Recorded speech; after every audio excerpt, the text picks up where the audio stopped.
ներկա պահին աշխարհաքաղաքականությունը եւ միջազգային հարաբերությունները կրում են շատ կտրուկ փոփոխություններ կապված անձերի գործողությունների եւ արտաքին քաղաքականության հետ, որը որ կապված է հենց օրինակ Դոնալդ Թրամփի հետ։ Մենք չենք կարող ամեն օր զարթնում ենք եւ մի նոր նորություն սենսացիա ենք իմանում իր կողմից, որ անսպասելի է մեզ համար։ Սա կարող ենք համարել էսկալացիայի գնի բարձրացում։ Ես միևնույն է համարում եմ, որ Հայաստանի Հանրապետությունը իր անվտանգային քաղաքականությունը պետք է զարգացնի իր բանակի եւ իր զինված ուժերի շուրջ առաջնահերթ, երկրորդ հերթին արդեն դաշնակիցների եւ այսպիսի ծրագրերի շրջանակներում։ Չի կարելի մոռանալ նաև պանթյուրքիզմի գաղափարախոսությունը, որը հասնում է մինչև Չինաստանի արևմտյան ուйգուրներով բնակեցված, որոնք ներկա թյուրքալեզու ժողովուրդ են, այսինքն սա նաև խնդիր է Ռուսաստանի Դաշնության համար։ Այստեղ չի կարելի դիտարկել պարզապես Լեռնային Ղարաբաղի խնդիր կամ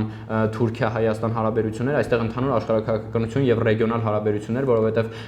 թուրքական ժողովուրդների միավորման պարագայում դա եւ վնաս է Ռուսաստանի Դաշնության հարավային շրջաններին եւ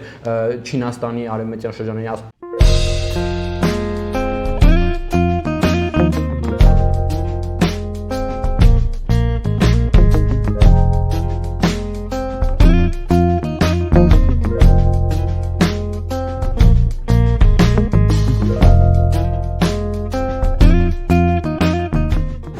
Իրավունք TV տաղավարում հյուրընկալել ենք միջազգայնագետ Գոռ Վարդանանցին, շնորհակալություն պարոն Վարդանանց հրավերացնելու համար։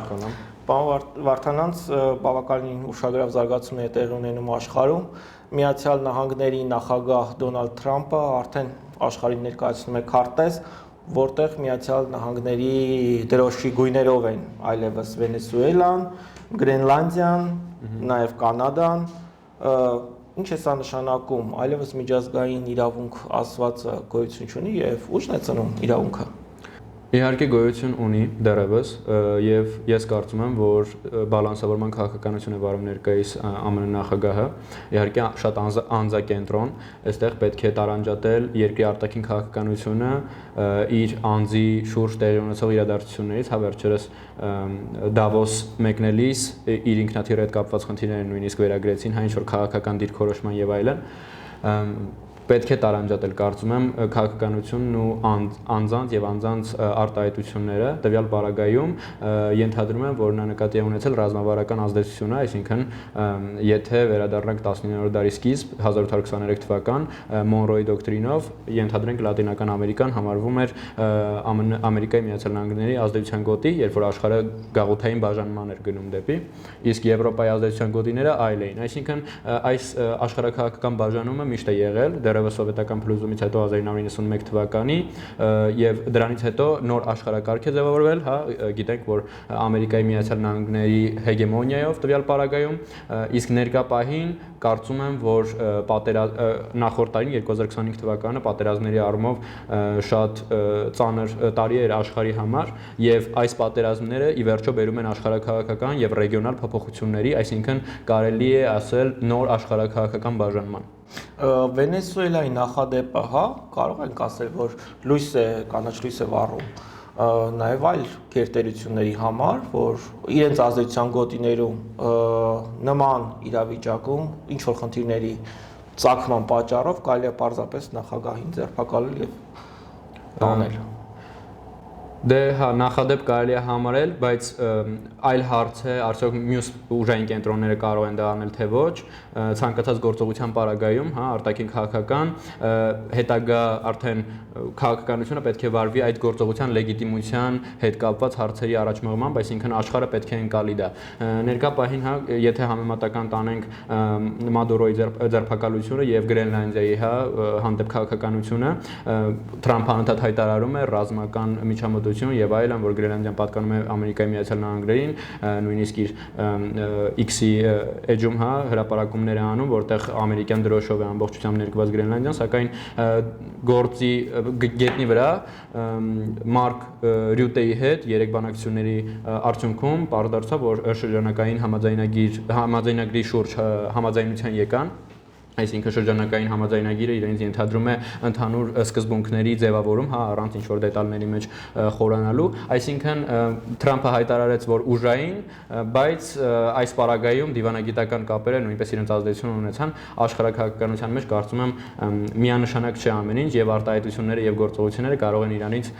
բաժանվել եւ տարանջատվել։ Ամեն դեպքում կարող ենք արձանագրել, որ Վենեսուելայի հետ կապված գոնե աշխարհը մարսեց, ընկալեց այն, ինչ անում էր Թրամփը։ Այո, կարելի է ասել, որ այն ռեակցիան Եվրոպական միության կողմից տեղի ունեցավ այդ ռեակցիան, կարծում եմ Դոնալդ Թրամփի խառնվածքը հաշվի առնելով, հա, եւ Եվրոպային որպես ուժային կենտրոն այլևս հաշվի չառնելով իր արտաքին քաղաքականության մեջ եւ այն միջազգային կազմակերպությունները, որոնք ձևավորվել են արևմտյան աշխարհակարգի հիման վրա, արհամարելով Եվրոպական միությունը ներկայային փորձում է ավելի զգույշ, ավելի նեյտրալ քաղաքականություն վարել, հաշվի առնելով նաեւ Գրենլանդիայի եւ Գրենլանդիայի խնդիրը, որը Դանիայի կազմի մեջ է մտնում, մի խոսքով ներկա պահին խնդրահարույց է բոլոր պետությունների առնչությունը Դոնալդ Թրամփի հետ, սա նաև պայմանավորված է իր խառնվածքի հետ, քանզի իր արտաքին քաղաքականությունը շատ անձակենտրոն է ներկա պահին։ Այսօր Թրամփը հայտարարում է, որ երբեմն նաև պետք է լինել բռնապետ։ Սա ասում է այն երկրի ղեկավարը, ովքեր մեծ տարիներ շարունակ ասում էին պետք է ժողովրդավարություն եւ այլն։ Այսքանից հետո այլևս կարող է Միացյալ Նահանգները աշխարհին թելադրել ժողովրդավարություն եւ մնացած այն արժեքները, որոնք իրենք քարոզում էին առնվազն իրենց դեսպանատների միջոցով։ Դե ոչ միայն ես ենթադրում եմ, որ դուք նկատի ունեք փափուկ ուժը, հա, որ կիրառվում է տարբեր երկրներում, այսինքն ազդեցության տարածումը մշակույթի եւ այլնի միջոցով, դա Թրամփով չի սկսվել եւ ոչ էլ կարծում եմ իրենով կավարտվի Ամերիկա։ Ինքը ավելի անկեղծ է, հա, երևի։ Երևի ավելի անկեղծ, երևի այլ ձև է պատկերացնում աշխարհաքաղաքականությունը, ավելի շատ ռեալիստական, հա, պարադիգմի միջոցով, այսինքն ռազմավարական ազդեցության գոտիների, հա, ուժի տեսանկյունից, իսկ լիբերալները, որոնց ներկայացուցիչները հիմնականում դեմոկրատական կուսակցության ներկայացուցիչներն են լինում, օրինակ Ջո Բայդենը, հա, համարում են, որ Ամերիկայի Միացյալ Նահանգները պետք է ամբողջ աշխարհում տարածի իր միսիոներական, հա, այդ առաքելությունը կատարի եւ տարբեր երկրներում դրա համար էլ չնայած որ հանրապետական նախագահներն են եղել, որ այլ երկրներում ունեցել են իրենց ռազմական բազաները, ուժային կենտրոններ, այսինքն չեմ կարծում, որ մի նախագահական ժամկետով այս ամբողջ Ամերիկայի Միացյալ Նահանգների անվտանգային քաղաքականությունը եւ արտաքին քաղաքականությունը կտրուկ փոխվի, հնարավոր է ինչ-որ կետային փոփոխություններ, բայց ընդհանուր բեկում չեմ պատկերացնում տվյալ պարագայում։ Շատ կարևոր կետի հանգեցիկ, հա, ազդեցության գոտիներին եմ ուզում անդրադառնանք։ Թրամփը այսօր հայտարարում է, որ Կովկասը եւ Անդրկովկասը դա Ռուսաստանի ազդեցության գոտի է։ Մենք ընդամենը մի քանի օր առաջ ամբողջ հայ հանրությունը, իշխանություն, ընդդիմություն, բոլորը արձագանքում էին ռուս մեկնաբան Սալավյովին, ով նույնն էր ասում ըստ էության։ Հիմա ինչ հետևություններ պետք է անել սրանից եւ արդյոք հիմա էլ Միացյալ Նահանգների դեսպանին պետք ագնկանչել, թե սա ընդունելի գիտություն։ Կարծում եմ հանրային ընկալման մասին շատ եմ խոսել, որ էմոցիոնալ գնահատականները բազմապիսի են։ Սալավյովի հայտարարությունը իհարկե ինձ համար նույնպես ընդունելի չի, քանզի Հայաստանի Հանրապետությունը իր սուվերեն պետություն է եւ ոչ մի այլ պետություն իրավունք չունի միջամտել ՀՀ ներքին գործերին, առավել եւս ռազմական միջամտություն ինտերվենցիա կատարել եւ սա ասում եմ նաեւ զուգահեռ տանելով Մադուրոյի ձերբակալության, հա, դեպքի վրա, դա նույնպես ընկալելի չէ միջազգային հարաբերությունների այն կարգի տեսանկյունից, որ գործում է ներկայային, այսինքն ՄԱԿ-ի կանոնադրություն, միջազգային իրավունք եւ այլն։ Չնայած որ խաղաղության խորհրդի հիմնմամբ, հա, այսօր ստորագրվեց այդ համաձայնագիրը եւ Դոնալդ Թրամփը չնայած նրան, որ ասաց, որ խաղաղության խորհուրդը կարող է զուգահեռ գոյություն ունենալ ՄԱԿ-ի հետ, բայց շատ թերթեր եւ ամսագրեր, օրինակ, եթե չեմ սխալվում, Axios-ը եւ Wall Street Journal-ը հայտարարում են, որ հնարավոր է արդեն զուգահեռ ինչ որ միջազգային կազմակերպության հիմնադրում, հա, ինչպես BRICS-ի պարագայում է եղել, օրինակ BRICS-ը արևելյան կիսագնդի պետություններն են ներկայացնում, ինչ որ ալտերնատիվ կազմակերպություն է, որովհետև աշխարհը գնում է դեպի բազմակենտրոն համակարգի, որի ջատագովն են առավել արևելյան կիսագնդի պետությունները, խոսքս գնում է Ռուսաստանի ուժային կենտրոնների եւ Չինաստանի մասին, իսկ Ամերիկայի Միացյալ Նահանգները իհարկե աշխարհը պատկերացնում է միաբևեռ հենց իր հեգեմոնիայի ներքո։ Սա այսինքն լինելու է ՄԱԿ-ին որպես այլընտրանք այս խաղաղության խորհուրդը, թե պարզապես ինչ-որ PR ռեակցիա է էլի Թրամփի անձի շուրջ, որը կստեղծվի ու կգովազդվի ու ոչինչ չի անի։ Ինչպես նաև ՄԱԿ-ը, ըստ էության ճիշտ անհրաժեշտ պահին երբեք չտեսանք ինչ-որ գործուն քայլեր ՄԱԿ-ի կողմից։ Գիտեք, չեմ համաձայնվի երկրորդ պնդման հետ, PR-ը բնականաբար կա, Թրամփի հետ կապված ամեն ինչի մեջ PR կա, նա ակտիվ օգտագործում է թե սոցցանցերը, թե մեդիա դաշտը, իր անձի շուրջ, կազմակերպելու ամբողջ հանրային ընկալումը, ինչ վերաբերվում է երկրորդ պնդմանը, ՄԱԿ-ը ձևավորվել է աշխարհաքաղաքական այնպիսի պարագայում, որը ունիկալ էր, դիտարկում ենք 1945 թվականի երկրորդ համաշխարհային պատերազմի ավարտը եւ Ղրիմ-Պոցդամյան համակարգը, այսինքն տվյալ պարագայում պարտություն կրած երկրների հետ ինչ պետք է անեին, հաղթած երկրները եւ այն աշխարհակարգը, որը ձևավորվել է, այսինքն հետագայում սառը պատերազմ եւ այլն, ՄԱԿ-ը տվյալ պարագայում կարողացավ ստեղծվել եւ գործել, քանի որ ստեղծվեց մի իրավիճակ, որ ուժային կենտրոնները հավաքվեցին մի սեղանի շուրջ։ Խոսքս գնում է բնականաբար սովետական Միության մասին, Մեծ Բրիտանիայի մասին, եւ Ամերիկայի Միացյալ Նահանգների մասին։ Եվ տվյալ ներկա պահին, սակայն այդպիսի ունիկալ իրավիճակ չկա, որ երկիրը աշխարհի ինչ-որ կրիզիսային իրավիճակի մեջ է, եւ ըստ դրա կարող է ստեղծվել մի այնպիսի միջազգային կազմակերպություն, որը ՄԱԿ-ի նման կարողանա համակարգել եւ այսպես ասած զսպման մեխանիզմ հանդիսանալ, ինչպես նաեւ ՄԱԿ-ը ունի անվտանգության խորհուրդ, որտեղ վետոյի իրավունք ունեն 5 պետություններ եւ երկուսը ոչ մշտական անդամներ, կարծում եմ, որ ներկա պահին ոչ չի կարող ալտերնատիվ հանդիսանալ, ապագայում կտեսնենք ֆիկտիվ բնույթ ունեցող կառույց է լինի։ Դե նախ եւ առաջ այն ուղղված է Գազայում, հետ պատերազմյան ռեկոնստրուկցիային եւ խաղաղության հաստատմանը, մի խոսքով այդտեղ Խամասի, Խամաս շարժման դուրս բերմանը, կարծում եմ կոնկրետ այս кейսի հետ կապված խնդիրը կարող են լուծել, բայց արդյոք այն կհանդիսանա ալտերնատիվ արևմտյան միջազգային կազմակերպություններին, դա դժվարանում եմ պնդել, քանզի ինչպես նշեցի, պատմական այն իրողությունը եւ այն իրավիճակը, որը կարող էր բերել ի վերջո միջազգային այնպիսի կազմակերպության ստեղծման, որը կընկալելի կլիներ, այսինքն լեգիտիմ կլիներ բոլոր պետությունների համար, դեռևս չկա։ Մեզ ինչ է տալու այս խորհուրդը դառնալով Հայաստանը հիմնադիր անդամ։ Այսպիսի կազմակերպությունները եւ այսպիսի համաձայնագրերը նախ եւ առաջ այն համաձայնագիրը պարզապես կազմակերպություն չէ, ոչ քարտուղարություն կա, ոչ ընդհանուր համակարգ կա դեռևս, պարզապես համաձայնագիրը, այսպիսի համաձայնագրերը եւ այսպիսի հարթակները պետությունների եւ պետությունների ղեկավարների համար հանդիսանում են դիվանագիտական դաշտ, որտեղ կարելի է կարծիքներ փոխանակել, զրուցել եւ քննարկել, օրինակ Մինսկի խումբն էր մի այդպիսի հարթակ ունիկալ, որը որ միավորում էր իր մեջ Ֆրանսիային, Ռուսաստանին եւ ԱՄՆ-ին, չնայած տարբեր տարաձայնությունների այս հարցի շուրջ նրանք խոսում եւ բանակցում էին, այսինքն ինչ-որ դիվանագիտական մի հարթակ է, որը կարող ենք օգտագործել իհարկե մեր շահերը առաջ մղելու համար եւ տարբեր պետությունների հետ իհարկե հարաբերություններ ստեղծելու համար։ Եվ Դավոսի եւս մեկ ուշագրավ իրադարձության անդրադառնանք, Դավոսում, Ուիտքոֆը, Միացյալ Նահանգների նախագահի հատուկ ներկայացուցիչը ասել է, որ ընդամենը մեկ հարց է մնացել Ուկրաինայի հետ հարաբերությունները կարգավորելու հետ կապված, նկատի ունենալով ռուս-ուկրաինական պատերազմը։ Ինչ որ լուրջ ակնկալիքներ պետք է ունենալ եւ արդյոք հանգուցալուծման հասնում է այս պատերազմը, թե դեռ շատ հեռու ենք դրանից։ Հանգուցալուծման շատ հարցեր կարծում եմ, որ առաջխաղացում կա ամեն դեպքում քննարկումներ կան, եթե համեմատենք իհարկե 2022 թվականի հետ, փետրվարի, երբ որ նոր սկսվեց պատերազմը, երկու կողմերն էլ կոնսենսուսի փորձում են գալ, սակայն հարցեր կան իհարկե, որ կարմիր գծեր են թե Ռուսաստանի Դաշնության, թե Ուկրաինայի համար իհարկե նախ ինքնության հարց է, արևելյան շրջանները, որոնք որ պահանջվում են Ռուսաստանի կողմից,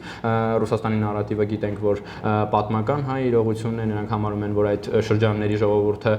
ցանկանում է միանալ Ռուսաստանի Դաշնությանը եւ ՆԱՏՕ-ի արևելյան առաջխաղացմանն է դեմ գնում Ռուսաստանը, քանզի ժամանակին ինչպես նշում է Ռուսաստանի նախագահ պայմանավորվածությունը եղել, որ այդպիսի առաջխաղացում չի լինի, այսինքն հիմա այս կոնֆրոնտացիոն հարցերը կարծում եմ որոշակի կոնսենսուսի վերջո հնարավոր է գան, որովհետև Ուկրաինայում էլ մոտ ժամանակները պետք է լինեն նախագահի ընտրություններ, պատերազմի պատճառով հա Զելենսկին արտակարգ դրության պայմաններում մնաց նախագահի պաշտոնում, այսինքն մենք չենք կարող այսպես ընդհանրական վերցնել այս իրավիճակը, տարբեր կետեր գոյություն ունեն, որոնց հաշվի առնելով ապագայում կտեսնենք, թե որ ուղղությամբ կգնա, քանզի ներկա պահին աշխարհաքաղաքականությունը եւ միջազգային հարաբերությունները կրում են շատ կտրուկ փոփոխություններ կապված անձերի գործողությունների եւ արտաքին քաղաքականության հետ, որը որ կապված է հենց օրինակ Դոնալդ Թրամփի հետ։ Մենք չենք կարող ամեն օր զարթնում ենք եւ մի նոր նորություն սենսացիա ենք իմանում իր կողմից, որ անսպասելի է մեզ համար։ Դրա համար ներկայապահին չեմ կարող որոշակի պնդումներ անել ժամկետների առումով, բայց կարծում եմ, որ բանակցությունները առաջ են ընթանում եւ որոշակի կոնսենսուսներ արդեն կան երկու կողմերի միջեւ։ Դավոսում ելույթ ունեցավ նաեւ Ադրբեջանի նախագահ Իլհամ Ալիևը եւ արձագանքը Հայաստանի նախագահի կողմից ըստ էության համաձայնություններ սուտ։ Որքանով էր համարժեք եւ տեղին այստեղ այս քիչ ավելի համեստ կարգավիճակով հանդես գալը։ Համեստ ասելով նախագահը շնորհակալություն հայտնեց կոնստրուկտիվ մոտեցման համար, կարծում եմ իր արտահայտությունը տեղավորվում է ներկա իշխանությունների, որի եւ ներկայացուցիչներն է նարատիվի մեջ եւ արտաքին քաղաքականության մեջ, այսինքն նա բնականաբար որպես իշխանության ներկայացուցիչ պետք է խոսեր հենց այդ նարատիվով։ Իրադարձությունները բավականին բուռն են այս տարի սկսվել զարգանալ հարևան Իրանում եւ մենք տեսանք բավականին լարված իրավիճակ, ինչպես կգնահատեք այսօր արկա իրադրությունը եւ արդյոք կարող ենք հիմա արդեն ասել, որ ներսից Իրանը քանդել չհաջողվեց։ Եթե չեմ սխալվում, 2 օր առաջ կարդացի, որ Իրանի բարձրագույն խորհուրդը հրապարակեց 3000-ից ավել զոհի մասին։ Իրանը փակ երկիր է, հա, ինֆորմացիոն առումով եւ այնտեղից ալտերնատիվ աղբյուրներ չկան, կարելի ասել, ինչ որ մատուցվում է, դրանով էլ բավարարվում ենք, սակայն հակասական տվյալներ կան կապված քաղաքականության հետ եւ հակասական կարծիքներ կան նույն լեգիտիմության հետ կապված։ Նախ եւ առաջ Իրանի իշխանությունները գտնվում են սանկցիաների տակ եւ Իրանի իշխանությունները ընկալելի չեն այսպես ճակերտների մեջ արևմտյան տվյալ պարագայում ԱՄՆ-ի համար եւ եվրոպական որոշ պետությունների ուստի այս պարագայում դրա համար Իսրայելը նաեւ շատ կարեւոր ռեգիոնային խաղացող է, որը որ Իրանի դեմ Ամերիկայից ներկայապահին Ամերիկայի Միացյալ Նահանգները C-17 մի քանի ինքնաթիռ արդեն ուղղել են Միջին Արևելք, այսինքն ռազմական ներկայությունը ավելացնում են։ Սա կարող է արդյոք խոսել էսկալացիայի մասին, թե ոչ, չգիտեմ, բայց այն որ Իրանում ցույցերը ներկայապահին զսպված են, չեմ կարող ասել նաև արտաքին միջամտության մասին, այսինքն սադրիչներ եղել են արդյոք որոշակի երկրների արտաքին հետախուզությունից, դրա մասին էլ չգիտեմ, որովհետև սա փակ ինֆորմացիա է եւ մենք լսում ենք տարբեր կարծիքներ, բնականաբար տարբեր պետությունների կողմից, հա, հիմնված նրանց այդ արտաքին քաղաքական նարատիվների եւ ներքին քաղաքական նարատիվների վրա եւ չենք կարող, հա, այսպես անալիտիկ ինչ որ միտք ասել, քանզի ինֆորմացիան բավարար չէ փակ երկրի պարագայում եւ այլակարծությունների պարագայում։ Բացասական սցենարի դեպքում մենք կարողանալու ենք զերծ մնալ այդ իրադարձություններից եւ Իրանում տեղի ունեցողը որևէ ազդեցություն չունենա Հայաստանի վրա։ Բացասական նկատունի հեղափոխության թեկուզ եւ կամ միգուցե Միացյալ Նահանգները որոշի ուղղակի խփել Իրանին։ Բնականաբար տարածաշրջանում էսկալացիան կազդի Հայաստանի Հանրապետության վրա հաշվի առնելով Հայաստանի եւ Իրանի միջև հա ապրանքաշրջանառությունը եւ անվտանգային հա քաղաքականությունը Հայաստանը նույնպես հանդիսանում էր շատ կարեւոր է որ Հայաստանը հանդիսանում էր հարավային Կովկասի եւ Միջին Արևելքի անվտանգային քաղաքականության անվտանգային ճարտարապետության կենտրոններից մեկը եւ դա մենք տեսանք 2020 թվականի պատերազմից հետո Հայաստանի պարտությամբ եւ Արցախի կորստով տեսանք թե ինչ էսկալացիաների հետագայում բերեց, այսինքն ընդհանուր Միջին Արևելքը խառնվեց եւ պատերազմներ սկսվեցին Այսինքն ուժային բալանսը երբ որ խախտվում է, բնականաբար դա բերում է որոշակի էսկալացիաների ռեգիոնում։ Հայաստանը կարծում եմ, որ ցանկացած պարագայում պետք է պրագմատիկ քաղաքականություն վարի եւ ըստ իրավիճակի հասկանա թե որ իշխանության հետ արդեն դիվանագիտական կապեր պետք է զարգացնել, ներկապային քանզի ամեն ինչ կարգին է Իրանի ներքին քաղաքականության մասին է խոսքը, չհաշված ցավալիորեն զոհերի թիվը, հա որ այդքան մեծ է, շատ ցավալի փաստ է սա, սակայն քաղաքականության մեջ զոհերի պարագան եւ հեղափոխության արդյունքում արդեն պետք է հաշվի առնել դուալիզմ, այսինքն իշխանության պարագայում արդյոք կա դուալիզմ, արդյոք կա ալտերնատիվ իշխանություն, որը կառաջնորդի այս շարժումները եւ որը կբերի իշխանափոխության։ Սա հարց է, որ ոմանք կարող են ասել, որ Փեխլևիի ժառանգն է, որ ԱՄՆ-ից փորձում է հորդորել, հա, բայց սա չբերեց ի վերջո հեղափոխության, այսինքն ներկայապային կարելի ասել, որ Իրանում իրավիճակը ստաբիլ է, իսկ էսկալացիայի հետ կապված նշեցի, որ ԱՄՆ-ն ռազմական ներկայությունը ավելացնում է, տեսնենք թե սա ինչի կբերի ի վերջո։ Այսօր Հայաստանում քրդական համայնքը ակցիա է իրականացնում ՄԱԿ-ի գրասենյակի դիմաց, նրանք մտավախություն ունեն, որ այսօր ինչ կատարվում է Սիրիայում, դա իսլամական պետություն օպերացիա 2-ն է։ Ինչ կասեք այս մասին եւ ի վերջո քրդերը ինչ են լինելու Սիրիայում եւ արդյոք այս քրդական պետություն ստեղծելու երազանքը վերջնականապես կարելի է տապալված համարել։ Մի փոքր նախապատմություն, նախ եւ առաջ Թուրքիայի բնականաբար հիմնախնդիրներից մեկն է քրդական հարցը, հա, արևելյան շրջաններում քրդական պետության հիմնադրումը եւ այս խնդիրը Թուրքիան ակտիվորեն լծված է այս խնդրի լուծմանը, վերջերս Թուրքիայում հենց քրդական, հա, կուսակցության գործունեության դադարեցման մասին հայտարարություն արեց Օջալանը, եթե չեմ սխալվում,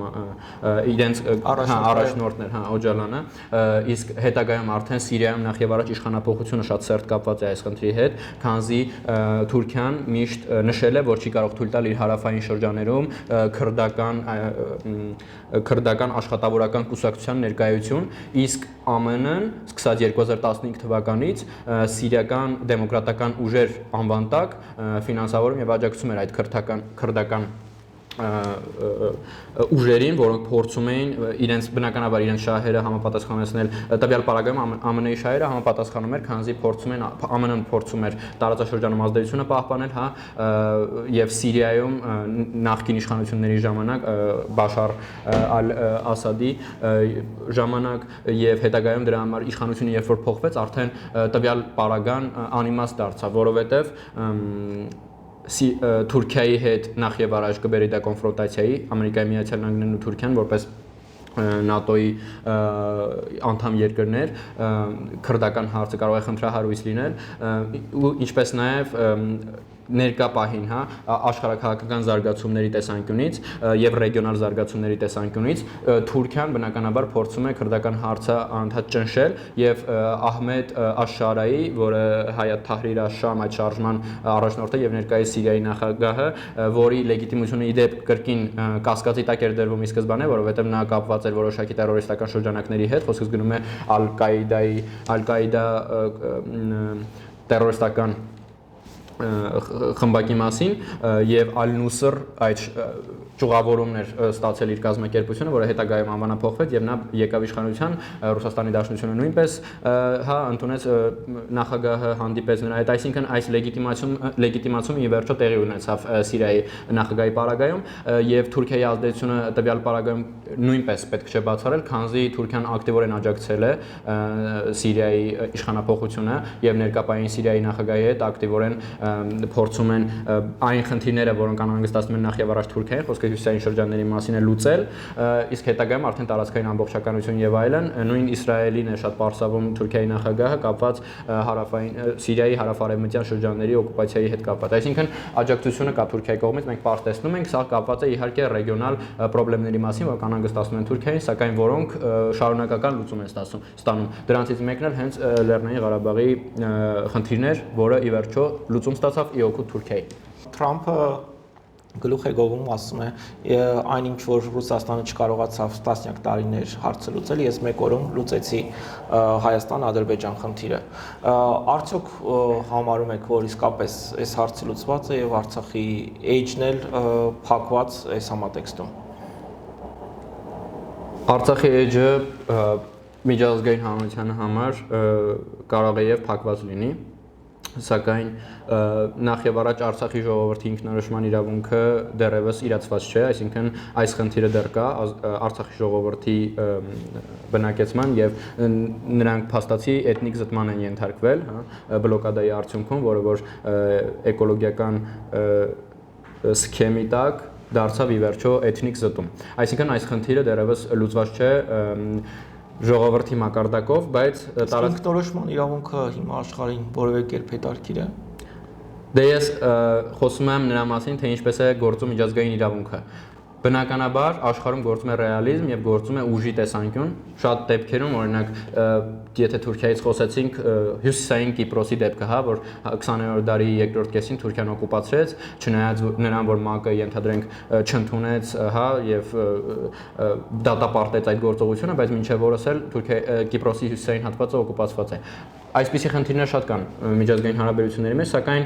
դրանով չի կարելի համարել, որ այսինքն միջազգային իրավունքը առհասարակ չի գործում։ Կարելի է ասել, որ միջազգային իրավունքը երևի թե գործում է այն դեպքում, երկակի ստանդարտների պարագան է,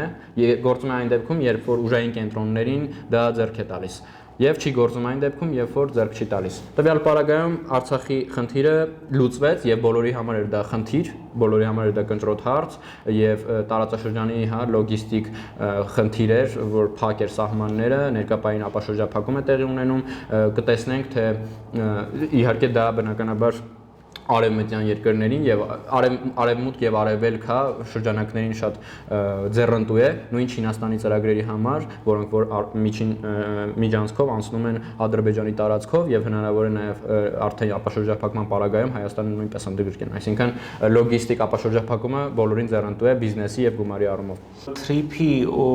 ուղին, այսպես կոչված, դրական սպասումներ կարելի է ունենալ դրանից, թե այն մտավախությունները, որոնք կան, նաև այս համատեքստում առկա շարունակում են մնալ։ Ինչ կապված է Ադրբեջանի հետ, Ադրբեջանի եւ Թուրքիայի հետ մտավախություն իհարկե կարելի է ունենալ, որովհետեւ նրանց արտաքին քաղաքական նարատիվը դեռևս չի փոխվել, այսինքն խոսքի մակարդակում հնարավոր է, որ նրանք խաղաղության պայմանագիր նախաստորագրեն եւ Հայաստանի իշխանությունները բնականաբար հասկանում են այդ ամենը, ավելի շատ ինֆորմացիա են տիրապետում, քան ես, եւ այն նարատիվները, որ արևմտյան Ադրբեջան եւ այլն, որ ֆինանսավորվում են Իլհամ Ալիևի աշխատակազմի կողմից ֆինանսավորվող հիմնադրամների կողմից եւ Փաշազադեի հայտարարությունները, հա, այսինքն ուղիղ նրանք փորձում են խառնվել Հայաստանի Հանրապետության ներքին գործին, այսինքն Հայաստանի Հանրապետության սուվերենության դեմ են գնում, մեղադրելով իբրև թե Հայաստանի Հանրապետության սահմանադրության մեջ կա կետ Արցախի մասին, որը իրենց տարածքային նկրտումներ են ենթադրում Ադրբեջանից տարածքային այսպիսի խնդրահարույց հարցերի պարագայում չեմ կարծում, որ դեռևս հնարավոր լինի, չնայած Հայաստանի Հանրապետության արտգործնախարար Միրզոյանը, եթե չեմ սխալվում, առաջին ալիքի հարցազրույցի մեջ նշեց, որ սրանք խնդիրներ են, որոնք կարող են, հա, լուծում ստանալ բարեբերաբար աշխատանքի արդյունքում, այսինքն կրկին ոնց որ ժամանակի վրա է հարցը դրվում։ Տեսնենք, ներկա պահին կարծում եմ, որ միգուցե եւ տնտեսական առումով օգուտ բերի, եթե չեմ սխալվում 24% Հայաստանի Հանրապետությանը պատկանելու, 76% Ամերիկայի Միացյալ Նահանգներին, սա կարող ենք համարել 74-26 կներեք։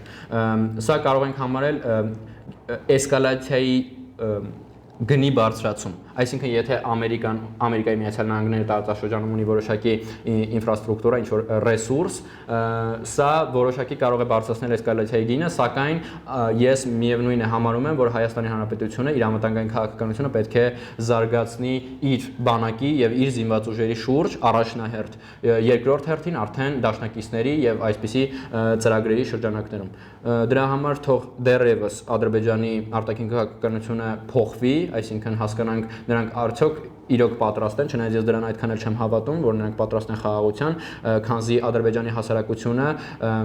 տարիներ շարունակ անկախությունից ի վեր դաստիարակված լինելով հակահայկական նարատիվներով Եվ Ադրբեջանի նախագահը շարունակաբար դաստիարակված լինելով այդ նարատիվներով եւ վարելով այդպիսի քաղաքականություն, չեմ կարծում, որ 1 տարում ընդամենը կարողանա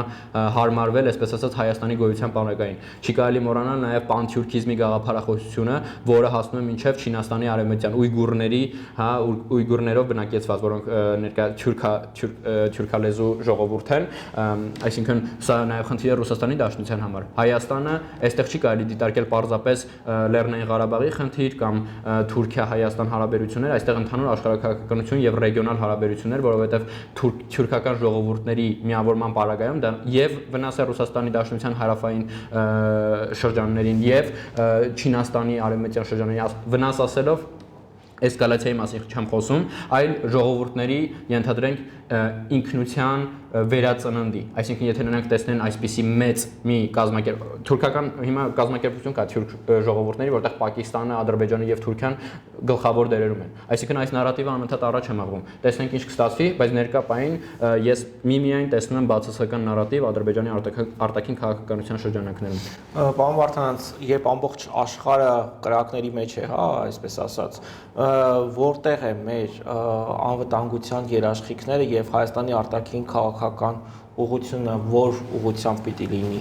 Ակնհայտ է, հա, որ Կալասից մինչև Սարավիով փորձում են Հայաստանի ներքաղաքական իրադարձությունների վրա ինչ որ ազդեցություն ունենալ, ընտրություններ եւ այլն եւ այլն։